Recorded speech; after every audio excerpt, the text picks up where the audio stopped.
बेटा fundamental particles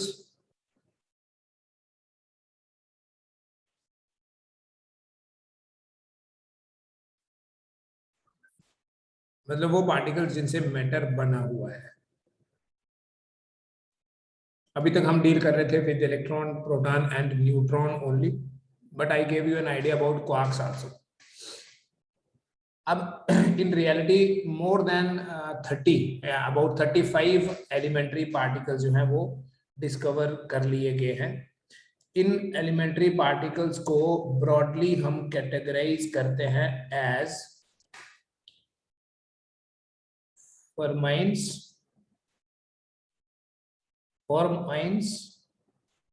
and दूसरी category है बोसॉन्स। आपने नाम सुना होगा हिग्स बोसॉन्स, या आपने नाम सुना होगा गॉड पार्टिकल। इन फर्माइंस को फर्दर दो कैटेगरीज में डिवाइड किया हुआ है। अब इसमें से कौन से आपने याद रखने हैं वो मैं बताऊंगा आपको in the later part. This fermions can be leptons, fermions can be leptons और hadrons.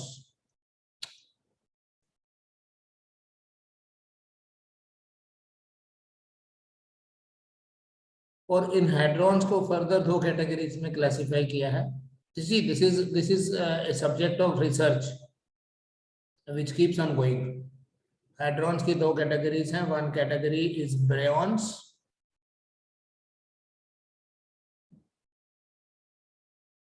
The other category is मिजॉन्स।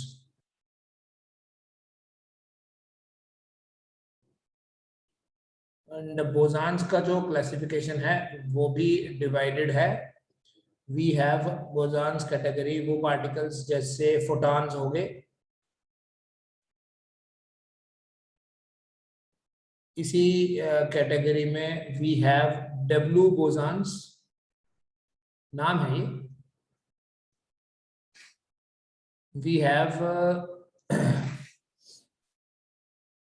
W plus bosons, we have W ना Z plus bosons भी होते हैं, ठीक है, नाम सुन के डरना नहीं है कुछ भी।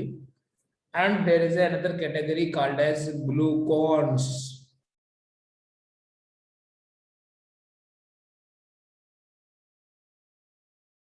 ग्रेविटॉन्स भी बोलते हैं इनको।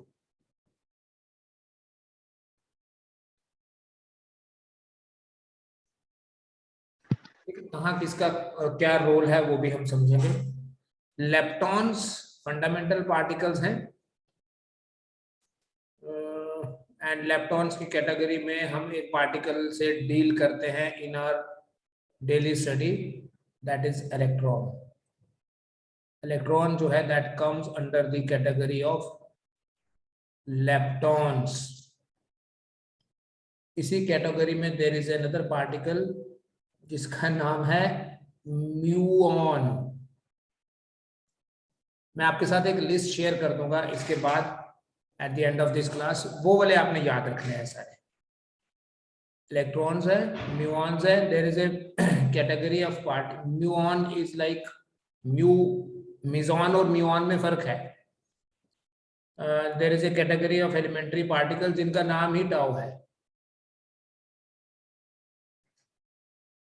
ठीक है। देयर इज अनदर कैटेगरी जिसमें न्यूट्रिनो भी आता है, neutrino, muon neutrino, electron neutrino, इस तरह से टाउ न्यूट्रिनो,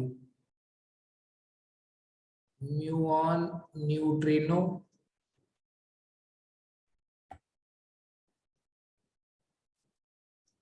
इलेक्ट्रॉन न्यूट्रिनो,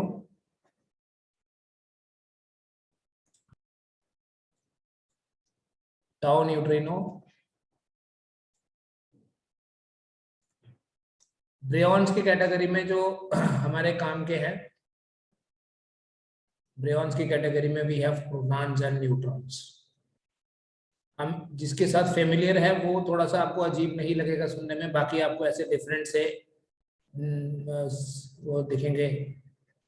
ये क्या नाम है, अगर आपने ये वाले नाम नहीं सुने होते तो ये भी थोड़े डिफरेंट ही लगते थे। There is a category of baryons जिनको हम लैम्डा बोलते हैं। This is also a category of baryons. There is another category of baryon जिनको ओमेगा बोलते हैं, नाम ही ओमेगा है। और इसी कैटेगरी में, ब्रेयॉन्स की कैटेगरी में we have quarks also.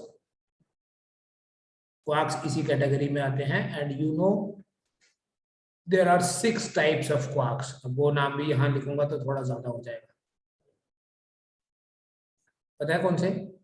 Up, down, charm, strange, top and bottom. These are six types of quarks which come under the category of bryons. Mesons में बेटा we have a category of particles called as pions. जिन 3 तरह के पाइons होते हैं, positive, negative symbol देखो, neutral. मेसॉन्स की category में there is another type called as क्योन्स।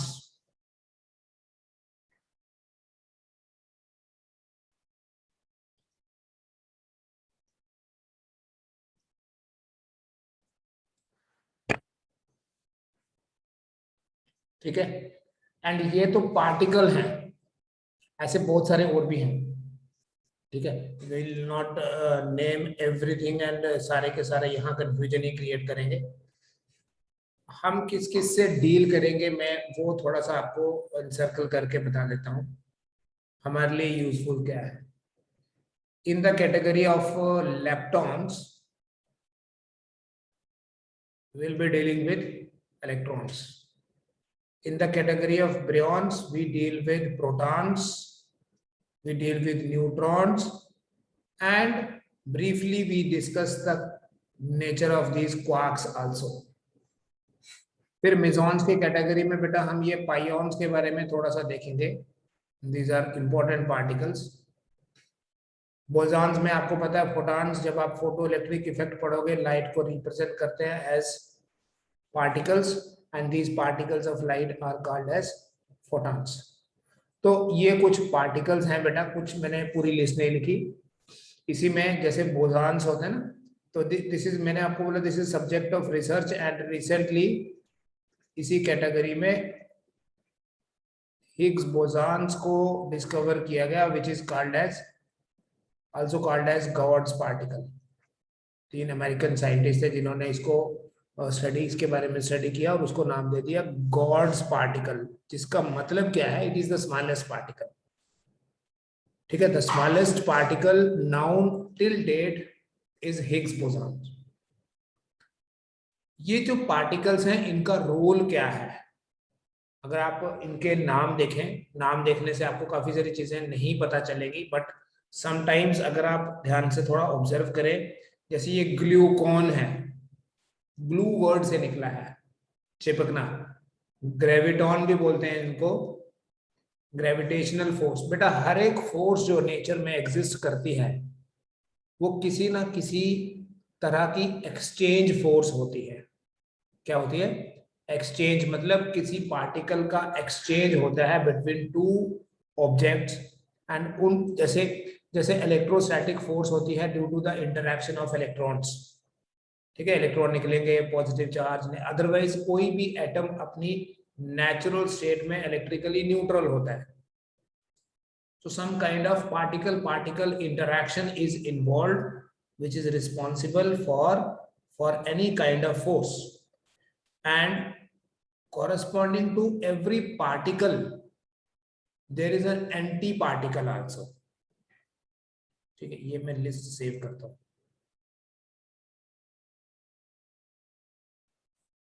Corresponding to every particle we have anti-particle also। This is called as particle anti-particle theory। particle anti-particle theory. You can say corresponding to every matter there is antimatter. It is also called as matter and antimatter theory.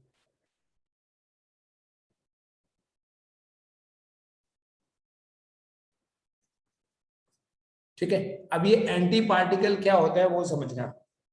कुछ particles की list दे रहा हूं मैं आपको.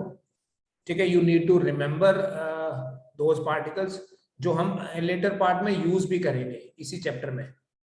ठीक है, there is a category. I try to share with you. नहीं हो पाया तो मैं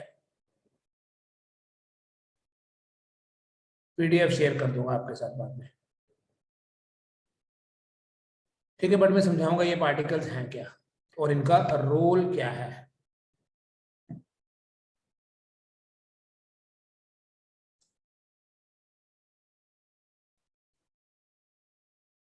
इसको मिटाना कैसे.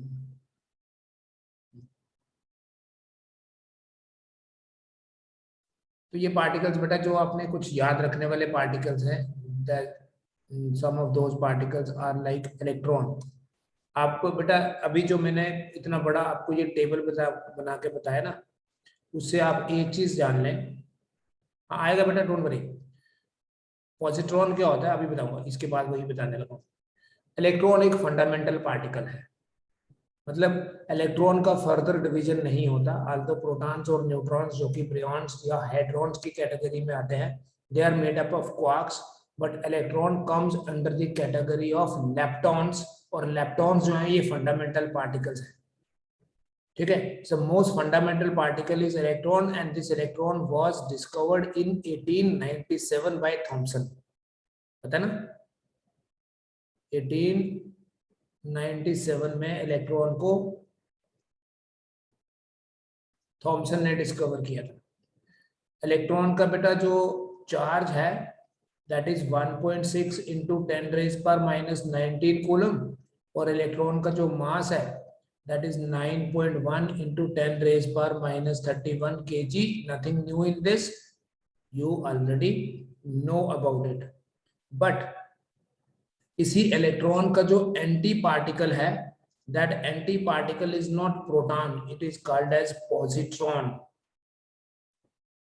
Positron बोलते हैं. Sometimes you will also look at as a positive electron. A proton is not a positive electron. कैसे देखो, पॉजिट्रॉन जो है इसको एंडरसन ने 1932 में डिस्कवर किया था. अब आपको थोड़ा सा छोटी छोटी चीजें देखनी पड़ेगी. हो सकता है यही मल्टीपल चॉइस क्वेश्चन हो जाए. तो फिर हम बोले हमने तो उस लेवल का पढ़ा ही नहीं, हम तो क्वेश्चंस कर रहे थे, न्यूमेरिकल्स कर रहे थे. ठीक है, पॉजिट्रॉन ने 1932 में anti particle of electron discover किया. This is called as anti particle of electron because इसका जो मास है that is same as that of electron. But इसका जो चार्ज है that is same as that of proton. या ऐसे बोलेंगे या ऐसे बोलेंगे. प्रोटॉन की बात अगर नहीं भी करेंगे सो विल से जो इलेक्ट्रॉन का नेगेटिव चार्ज है उतना ही पॉजिट्रॉन का पॉजिटिव चार्ज है. ठीक है, अगर मास की बात करें तो बेटा प्रोटॉन का मास इससे 1836 टाइम ज्यादा है. वो आपको पता है. प्रोटॉन के मास की बात करेंगे it will be 1.6 into 10⁻⁻27 kg. ये है इलेक्ट्रॉन का anti particle which is called as anti particle of electron is called as positron. ठीक है, दूसरा जो पार्टिकल हम पढ़ते हैं द इम्पोर्टेंट वन, सबसे ज्यादा इंपॉर्टेंट इलेक्ट्रॉन क्यों? क्योंकि इलेक्ट्रोस्टैटिक्स में या मैग्नेटिज्म में जो इंटरैक्शन की हम बात करते हैं वो इलेक्ट्रॉन के लॉस या इलेक्ट्रॉन के गेन की वजह से है. द सेकेंड नहीं, इनफैक्ट थर्ड बोलेंगे अभी. It is proton. ठीक है, आपको पता है प्रोटॉन क्या है. ठीक है, प्रोटॉन के बारे में तो हमने बहुत बार पढ़ लिया. रदरफोर्ड ने 1919 में प्रोटॉन डिस्कवर किया था. न्यूक्लियस का जो डिस्कवरी हुआ वो एक्चुअली प्रोटॉन का डिस्कवरी था. 1919 याद रखो, 1919 Rutherford. And anti-particle of proton is antiproton.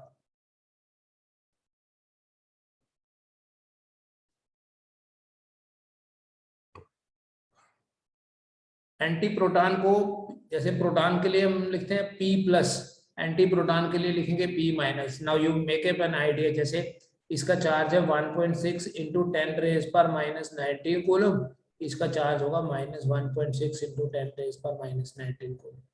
इसका मास है 1.6729 इंटू 10⁻⁻27 kg, इसका भी मास 1.6729 इंटू 10⁻⁻27 kg होता है। ठीक है, ऐसे ही न्यूट्रॉन 1932 में चैडविक ने डिस्कवर किया था। ठीक है, पता है सब, ये तो सभी को पता है। ठीक है, it has no charge but its mass is slightly more than the mass of a proton. तो न्यूट्रॉन का जो एंटी पार्टिकल है that is anti neutron. Then there is another category of particles जिनको बोलते हैं न्यूट्रिनो, और anti particle है उसका एंटी न्यूट्रिनो। न्यूट्रिनो सेव भी कर लेंगे।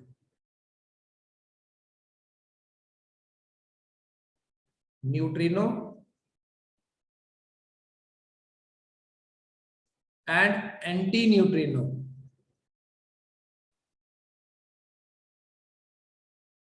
ठीक है, आप में से जो लोग इंटरेस्टेड हो गए they can study more about this. Neutrino और एंटी न्यूट्रिनो ऐसे पार्टिकल्स हैं which do not have any rest mass. Rest mass इनका 0 होता है। बेटा रेस्ट मास 0 होने का मतलब क्या हुआ? These particles cannot be at rest and इनका जो चार्ज है, charge is also 0. They do not carry any charge, they do not carry any mass. तो इन पार्टिकल्स का एग्जिस्टेंस हम जस्टिफाई करेंगे बेटा जब हम बात करेंगे रेडियो एक्टिविटी में, कि न्यूक्लियस के अंदर से इलेक्ट्रॉन निकलता है, तो वहां ये चीज जस्टिफाई करनी पड़ेगी कि कुछ और पार्टिकल भी ऐसा होगा। तो उस पार्टिकल को 1930 में पॉली ने डिस्कवर किया था, और इसका एंटी पार्टिकल भी 1930। ठीक है, ये मॉडर्न फिजिक्स है। 1905 के बाद की जो फिजिक्स है उसे मॉडर्न फिजिक्स बोलते हैं। तो ये न्यूट्रिनो और एंटी न्यूट्रिनो जो है ये ऐसे पार्टिकल्स हैं which carry energy and momentum.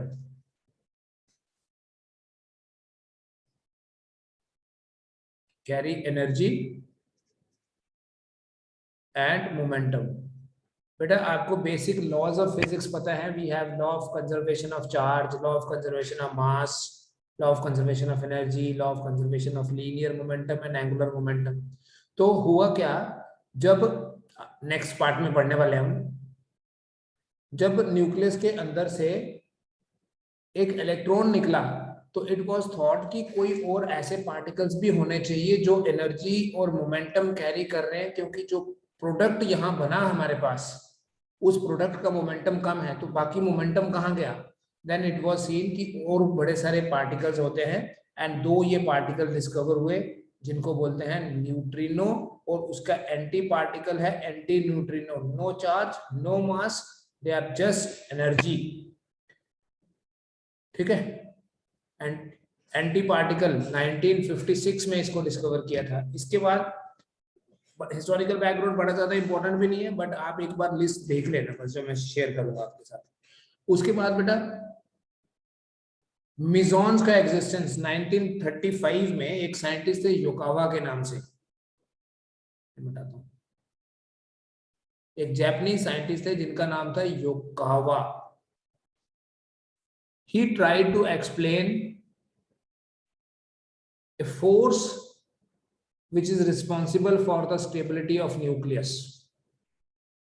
देखो अगर हम इलेक्ट्रोस्टैटिक और ग्रेविटेशनल पॉइंट ऑफ व्यू से देखें, तो अगर हम न्यूक्लियस के बीच की बात करें, ये न्यूक्लियस के अंदर हमारे पास है क्या? न्यूक्लियस के अंदर we have protons and neutrons, है ना। स्टेबल तो ये पार्टिकल्स हैं। अब अगर हम चार्ज पॉइंट ऑफ व्यू से देखें तो प्रोटॉन और प्रोटॉन के बीच में फोर्स तो है, बट प्रोटॉन और न्यूट्रॉन के बीच में फोर्स नहीं है। क्योंकि जो चार्ज पॉइंट ऑफ व्यू से या जो इलेक्ट्रोस्टैटिक या इलेक्ट्रिकल फोर्स होती है वो होती है between two charge particles. Neutron का चार्ज तो न्यूट्रल है, तो फोर्स एग्जिस्ट करती है ना तो प्रोटॉन न्यूट्रॉन के बीच में ना न्यूट्रॉन न्यूट्रॉन के बीच में। फोर्स एग्जिस्ट, जो इलेक्ट्रोस्टैटिक फोर्स एग्जिस्ट करती है वो करती है सिर्फ दो प्रोटॉन्स के बीच में। और ये जो दो प्रोटॉन्स के बीच में फोर्स है ये तो रिपल्सिव होती है। So in that way these protons भी से कि ये जो प्रोटॉन्स हैं ये प्रोटॉन्स एक दूसरे को रिपेल कर रहे हैं, right, and they should move as far as they can because of that electrostatic repulsion। लेकिन अगर ऐसा होता तो फिर न्यूक्लियस कभी भी स्टेबल नहीं होता। न्यूक्लियस सिर्फ स्टेबल ही नहीं है, न्यूक्लियस की डेंसिटी कल हमने देखा बहुत ही ज्यादा है as compare to density of ordinary matter, very high, 10⁻17 था, याद है। तो क्या रीजन हो सकता है, कोई और कौन सी फोर्स रिस्पॉन्सिबल हो सकती है? देन समबडी सजेस्टेड कि ये तो देखो ये इलेक्ट्रोस्टैटिक फोर्स है जो रिपल्सिव है, तो ग्रेविटेशनल फोर्स भी तो होती है, वो भी एक बेसिक फोर्स है। तो एक प्रोटॉन और एक न्यूट्रॉन के बीच में भी हो सकती है, दो न्यूट्रॉन्स के बीच में भी हो सकती है, और एक प्रोटॉन और दूसरे प्रोटॉन के बीच में भी होती है। ग्रेविटेशनल फोर्स किसकी वजह से है? मास की वजह से है। तो यहाँ जो इस दो प्रोटॉन्स के बीच में रिपल्शन है उसको ये वाली अट्रैक्शन बैलेंस कर रही है, that is why nucleus is stable. But that balance is not possible. बेटा बैलेंस तब होता है जैसे कोई ऑब्जेक्ट है, जितनी फोर्स इधर लगी उतनी फोर्स इधर लगनी चाहिए, तब बैलेंस होता है। हमने, अगर आपको याद हो, हम सभी ने इलेक्ट्रोस्टैटिक्स में पढ़ा है कि दो प्रोटॉन्स के बीच में जो इलेक्ट्रोस्टैटिक फोर्स होती है वो 10⁻36 टाइम्स ज्यादा होती है as compare to gravitational force. So Yukawa suggested कि ये इलेक्ट्रोस्टैटिक और ग्रेविटेशनल फोर्सेस ही नेचर में एग्जिस्ट करने वाली फोर्सेस नहीं है, there must be something else. And he kept on doing the things and finally he came up with his conclusion कि ये जो प्रोटॉन और न्यूट्रॉन है ये एक दूसरे से डिफरेंट है in terms of a meson cloud. According to Yukawa there is a meson cloud, there is a cloud of subatomic particles around the protons and neutrons, और ये जो सब एटॉमिक पार्टिकल्स हैं इनको मेसॉन्स बोलते हैं, इनको पाइऑन्स बोलते हैं। मेसॉन्स की कैटेगरी में पाइऑन्स हैं, और लेटर ऑन इन पाइऑन्स को एक्सपेरिमेंटली डिस्कवर किया गया और ये पता चला कि एक मेसॉन का, पाइऑन का या मेसॉन का जो मास है वो इलेक्ट्रॉन के मास से अप्रोक्सीमेटली 271 टाइम्स ज्यादा है। मतलब एक मेसॉन इलेक्ट्रॉन से हैवियर होता है 271 टाइम्स। तो फिर तीन तरह के मेसॉन्स का डिस्कवरी हुआ, ठीक है। द पॉजिटिव मेसॉन, इनको पाइऑन्स बोलते हैं, that is why the symbol is like this, positive meson, the negative meson and the neutral meson, ठीक है। रफली the mass of a meson is 271 times. तो मेसॉन्स भी सब एटॉमिक पार्टिकल्स हैं, matter. Mesons also are constituent particles of the matter. इसी तरह से there is a category of particles जिनको म्यूऑन बोलते हैं। म्यूऑन्स अगर आप देखें अभी जो लिस्ट बनाई थी, this is in the category of leptons which are fundamental particles. तो मेसॉन की तरह म्यूऑन के मास को भी फाइंड करा गया एंड इट वाज सीन कि म्यूऑन जो होता है वो भी इलेक्ट्रॉन से हैवियर ही है, ठीक है। तो टिल डेट अगर कोई पार्टिकल हमारे पास है जिसका मास सबसे कम है, जीरो नहीं, जीरो रेस्ट मास मतलब वो रेस्ट पे एग्जिस्ट नहीं करता है, तो वो इलेक्ट्रॉन है।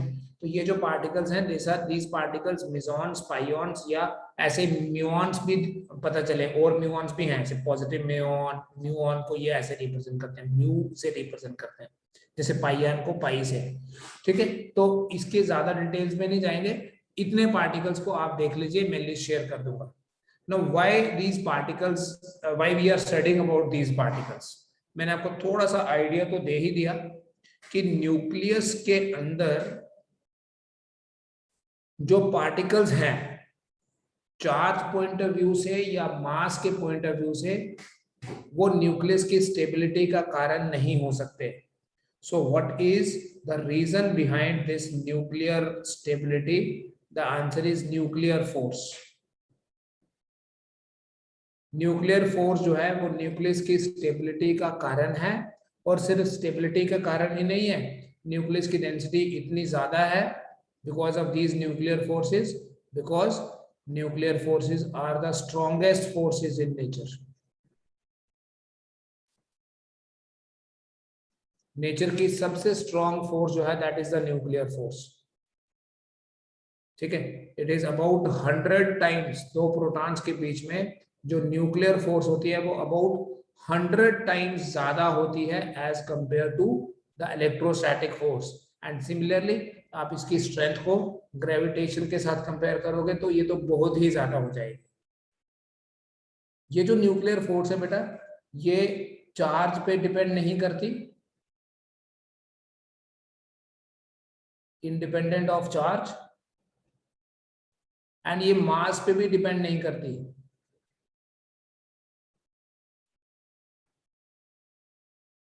It in fact is spin dependent. Neither it depends on charge nor it depends on mass. It is spin dependent. अगर दो न्यूक्लियॉन्स, आपको पता है न्यूक्लियॉन किसको बोलते हैं? न्यूक्लियॉन जनरल टर्म है फॉर प्रोटॉन्स एंड न्यूट्रॉन्स। दो न्यूक्लियॉन्स का पैरेलल स्पिन अगर होगा, ये दो प्रोटॉन्स हैं या एक प्रोटॉन और एक न्यूट्रॉन है, पैरेलल स्पिन होगा तो न्यूक्लियर फोर्स कंपैरेटिवली स्ट्रॉन्गर होगी एज कंपेयर टू, ये आप नोट्स इसके खुद बना लेना, एंटी पैरेलल स्पिन अगर होगी तो। अगर एंटी पैरेलल स्पिन होगी the force will be comparatively weaker. Now the question arises, अगर ये न्यूक्लियर फोर्स सबसे स्ट्रॉन्ग फोर्स है तो फिर हमारे बीच में या दो ऑब्जेक्ट्स हमने रखे उनके बीच में न्यूक्लियर फोर्स क्यों नहीं है?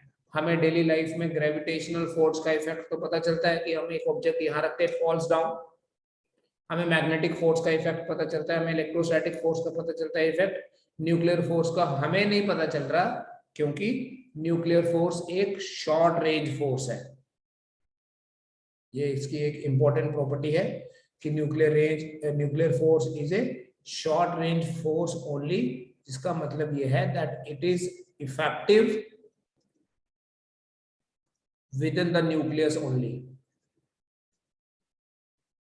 न्यूक्लियर फोर्स का इफेक्ट जो है वो सिर्फ न्यूक्लियस के अंदर ही होता है, और ऐसा भी नहीं है कि अगर हमारे पास ये एक न्यूक्लियस है और यहाँ एक प्रोटॉन है, यहाँ बड़े सारे और प्रोटॉन्स हैं, बड़े सारे न्यूट्रॉन्स हैं, तो इट इज नॉट लाइक कि एक प्रोटॉन सभी के साथ इंटरेक्ट करेगा। These nuclear forces have saturation properties, जिसका मतलब ये है, सैचुरेशन प्रॉपर्टी बोला मैंने,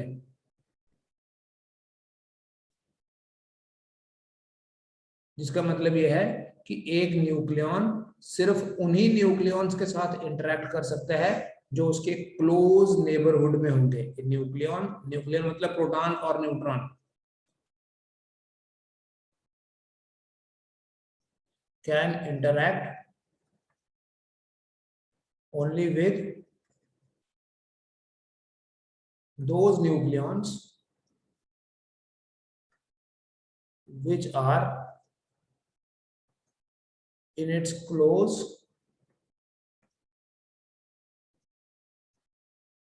neighborhood। ठीक है, रीजन क्या है? देखो न्यूक्लियर फोर्स होती ही क्यों है। योकावा ने बोला कि जो मेसॉन्स का एक्सचेंज होता है, nuclear force is due to the exchange of mesons among the nucleons. मतलब nuclear force is a kind of exchange force. क्यों होती है न्यूक्लियर फोर्स? एक्सचेंज के कारण होती है, exchange of mesons among the nucleons। Exchange of mesons among the nucleons is the reason behind the nuclear forces।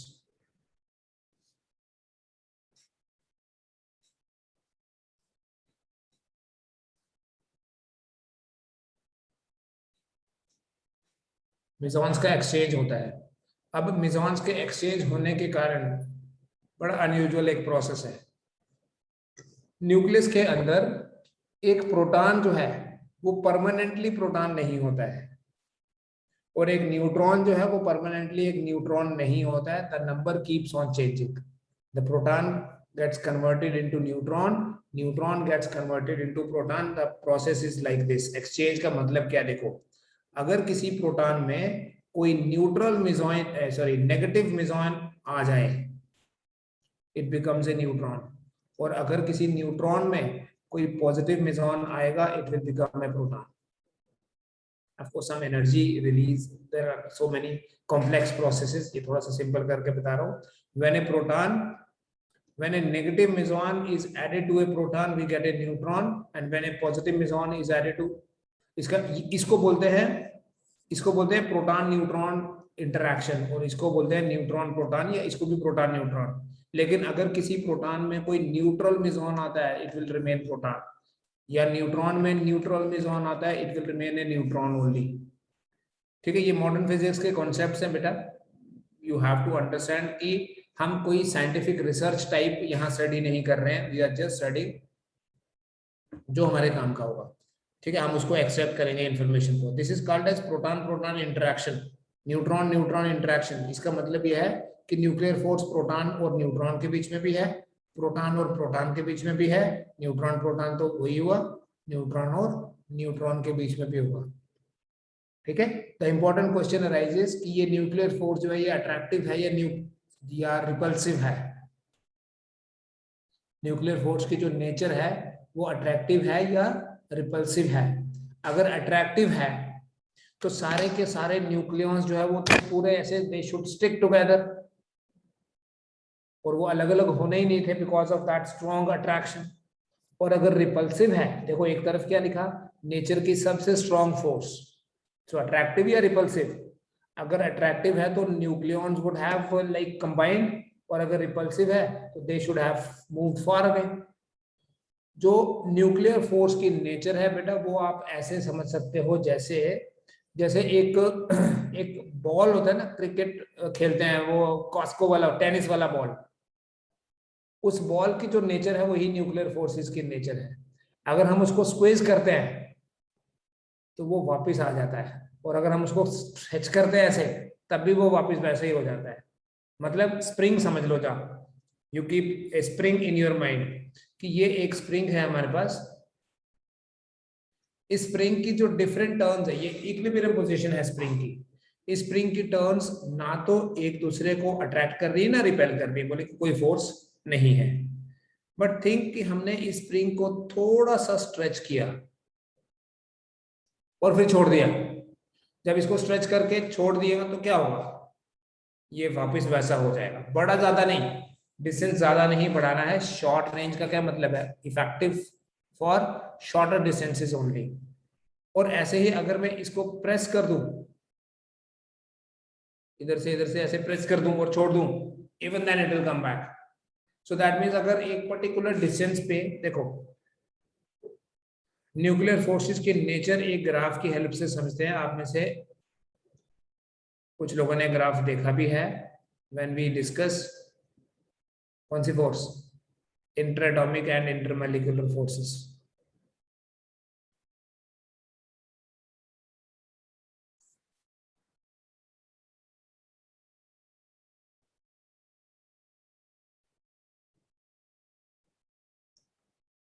देखो along Y axis मैंने यहां फोर्स ले ली. ठीक है, ऊपर रिपल्शन और नीचे अट्रैक्शन, और इधर हम लेते हैं डिस्टेंस बिटवीन द न्यूक्लियॉन्स. जब ये डिस्टेंस इक्विलिब्रियम डिस्टेंस है, इक्विलिब्रियम डिस्टेंस हुआ ये प्रोटॉन और ये प्रोटॉन, तो इनके बीच में कोई फोर्स नहीं है. इक्विलिब्रियम डिस्टेंस से जब ज्यादा डिस्टेंस करेंगे तो इनके बीच में अट्रैक्शन बढ़ेगी. डिस्टेंस और ज्यादा करेंगे, अट्रैक्शन और बढ़ जाएगी. लेकिन एक पर्टिकुलर डिस्टेंस पे इनके बीच में एक पर्टिकुलर डिस्टेंस की वैल्यू होगी जब अट्रैक्शन विल बिकम मैक्सिमम. और अगर हम डिस्टेंस और बढ़ाएंगे तो इनके बीच में जो अट्रैक्शन है वो कम होने लगेगी. And this attraction will keep on decreasing, it will become zero जब ये डिस्टेंस बड़ा ज्यादा हो जाएगा। ठीक है, ये है नेचर ऑफ अट्रैक्शन कि इक्विलिब्रियम डिस्टेंस मतलब जिस डिस्टेंस पे उन दोनों के बीच में इंटरेक्शन नहीं हो रहा है, ये वो इक्विलिब्रियम डिस्टेंस है। जस्ट लाइक द स्प्रिंग, यहाँ पर इन दोनों टर्न्स के बीच में कोई इंटरेक्शन जो है वो नहीं हो रहा। हमने डिस्टेंस बढ़ाया, अट्रैक्शन बढ़ना शुरू हो गई, एक पर्टिकुलर डिस्टेंस पे ये अट्रैक्शन जो है ये मैक्सिमम हो गई है। उसके बाद डिस्टेंस और बढ़ाया तो ये अट्रैक्शन जो है ये कम होने लगी। एंड सिमिलरली अगर हम इनके बीच में डिस्टेंस को कम करें, स्क्वीज करें, इसको कंप्रेस करें, तो इनके बीच में जो रिपल्शन है वो बढ़ना शुरू हो जाएगी। ठीक है, तो इसका मतलब ये हुआ कि जो न्यूक्लियर फोर्स होती है वो अट्रैक्टिव भी होती है और रिपल्सिव भी होती है। Nuclear forces are attractive as well as repulsive, वो डिस्टेंस पे डिपेंड करता है।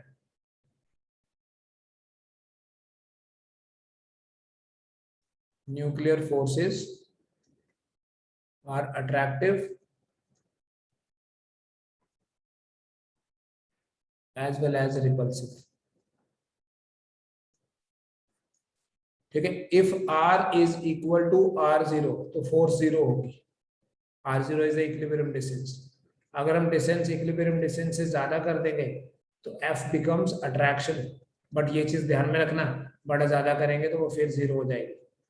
If r is less than r0 then f is repulsion. Short range force होती है, अट्रैक्टिव भी हो सकती है, रिपल्सिव भी हो सकती है।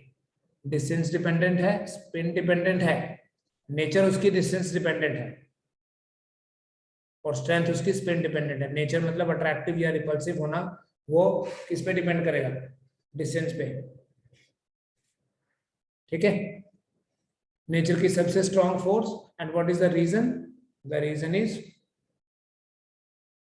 Exchange of mesons among the nucleons. दो न्यूक्लियॉन्स के बीच में मेसॉन्स का एक्सचेंज होता है, उसी मेसॉन के एक्सचेंज के कारण न्यूक्लियर फोर्सेस होती है। Nuclear forces are due to the exchange of mesons among the nucleons.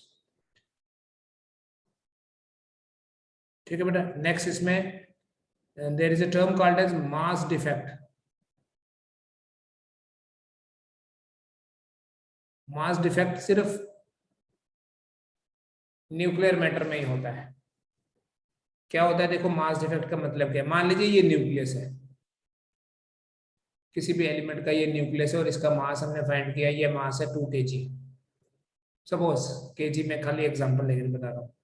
इसके अंदर क्या है बेटा? We have large number of protons and neutrons.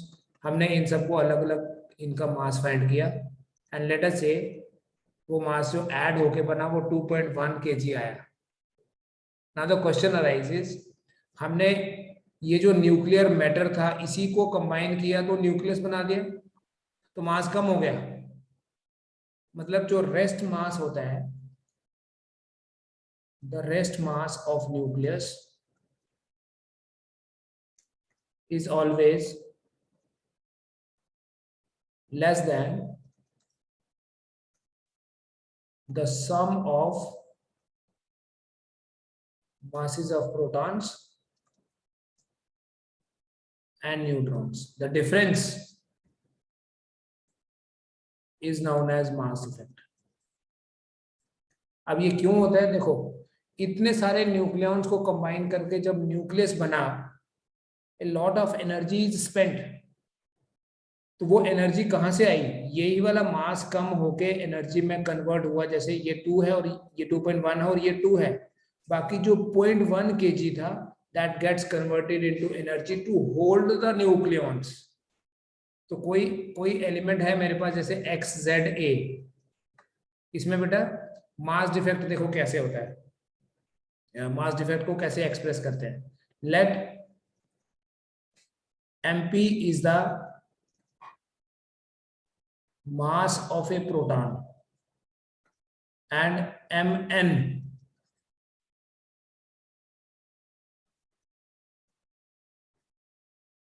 एक न्यूट्रॉन का मास है। M कैपिटल N लिख देता हूं, is the mass of nucleus. तो मास डिफेक्ट क्या होता है देखो, बेटा एक प्रोटॉन का मास है mp, कितने प्रोटॉन्स हैं? zmp हो गया टोटल, z प्रोटॉन्स है। एक न्यूट्रॉन का मास है mn, कितने न्यूट्रॉन्स हैं? a माइनस z न्यूट्रॉन्स है। नंबर ऑफ न्यूट्रॉन्स कितना होता है? a minus z। और न्यूक्लियस का मास है mn, इसे बोलते हैं mass effect. zmp plus a minus z mn minus m into capital M. The rest mass of the nucleus is always less than the sum of masses of protons and neutrons. और जो difference है, the difference is known as mass effect. ठीक है, वो यहां लिख दिया मैंने। The difference is known as mass effect. Protons और न्यूट्रॉन्स का टोटल मास माइनस न्यूक्लियस का मास। और ये जो मास डिफेक्ट है, this mass defect actually gets converted into energy. उस एनर्जी को बोलते हैं binding energy. It is the energy with which the nucleons are held together. The energy with which the nucleons are held together is called as the binding energy. So this binding energy appears in the form of mass effect. मतलब जैसे आपको कल बताया E होता है m into c square, तो binding energy होता है बेटा delta m into c square, means binding energy is equal to zmp plus a minus zmn minus m capital N into c square. ये बाइंडिंग एनर्जी का expression है। ठीक है, अपनी एनसीईआरटी में से बाइंडिंग एनर्जी देखो कैलकुलेट करना सीखेंगे, वहां के क्वेश्चंस करो, कुछ नहीं करना है, सिंपल कैलकुलेशंस है। मास डिफेक्ट कैलकुलेट करके देखो बाइंडिंग एनर्जी कैसे पता चलती है, मैं बता रहा हूं। कल हमने क्या देखा, 1 AMU होता है 931.5 MeV, राइट ना। सपोज हमने क्या किया, हमने मास डिफेक्ट फाइंड किया। लेट हमने जो मास डिफेक्ट फाइंड किया वो आया 0.025 AMU। ठीक, तो अगर ये मास डिफेक्ट हमारा 0.025 AMU आया तो क्या बोलेंगे बाइंडिंग एनर्जी कितनी है? दोबारा से कन्वर्शन नहीं करना है, आपने 0.025 को 931.5 MeV से मल्टीप्लाई करना है। क्वेश्चन रीड करके बता रहा हूं आपको कि बाइंडिंग एनर्जी कैसे कैलकुलेट करेंगे without the actual calculations, just logic apply करके। जैसे क्वेश्चन है, क्वेश्चन 2 आपको दे दिए थे, क्वेश्चन नंबर 3 देखो क्या है, 13.3। It says obtain the binding energy in MeV of nitrogen nucleus। Nitrogen 714 nucleus जो है इसकी बाइंडिंग एनर्जी निकालो। और ये दिया है कि mass of nitrogen nucleus is 14.00307 U। U means unified unit, atomic mass unit. अब ये अगर न्यूक्लियस का मास है, देखो डेल्टा M कितना होगा, मास डिफेक्ट। कितने प्रोटॉन्स हैं? 7। एक प्रोटॉन का मास होता है, याद है 1.007825 था, अदरवाइज ये गिवन भी होगा आपको। Mass of proton is 1.007825। कितने न्यूट्रॉन्स हैं? 14 माइनस 7, अगेन 7 न्यूट्रॉन्स।